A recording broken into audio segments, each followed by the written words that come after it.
It's a setting many of us are familiar with, tackling that yard. There's a great way to do it that's also cost effective. Lindy Durham is an education specialist with Henricropolis, and there's a program called soil testing. What is this all about, Lindy? Our involvement with soil testing is to pretty much protect the waterways.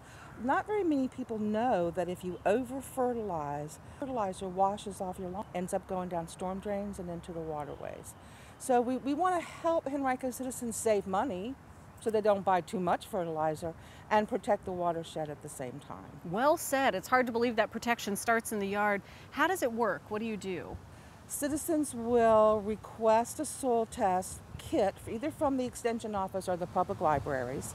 And this little coupon here tells them that Henricropolis will give them 2 vouchers per address every year to pay for those soil tests. So it's really free for the citizen. Wow. Couldn't be easier than that, but now we're actually going to put it to the test and do some testing. Thanks for the explainer, Lindy. My pleasure. Well, Lindy told us what it was all about. Now Stacy Heflin's part of the team, and she's going to show us how it's done. Stacy, this is a program where you pick up the voucher, you get these elements. What else should we be expecting? Trying to establish these bare spots. So I'm going to pick on my soil kit what I'm about to test. So this gives an explanation of necessarily how to do it and what type of project you're working on, because I guess you could either have bare patches or if you were planting a vegetable garden, right, different needs.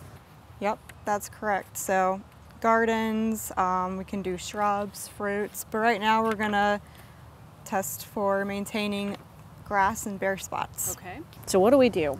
So we've got our kit set up, and our instructions are pretty easy to follow right here on the back of the sheets.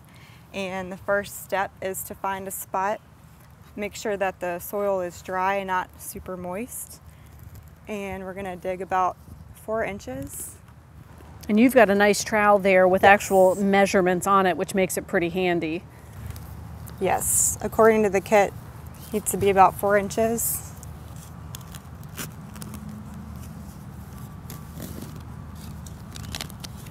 And I've pushed the soil away.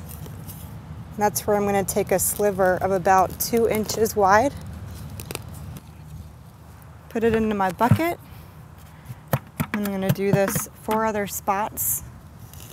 So 4 different spots around Yes, your yard.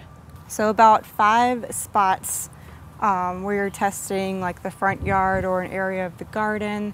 If you're trying to plant a garden, we'll do the same thing, and we'll get it in a 5-gallon bucket and just mix it, and then we'll take a good representation. And load up your box. That's correct. And then we just send this off with the vouchers and the instructions that came with the kit. And we should get the results in a few weeks, usually by email. And the results will tell us what we need to do to adjust the soil, for example. If we're doing the garden, how much lime or fertilizer to put down. In this case, what we would do to increase grass for these bare spots. Terrific. Pretty easy. Stacy doesn't come do the heavy lifting for you, by the way. You have to do that on your own, but it couldn't be any easier than that.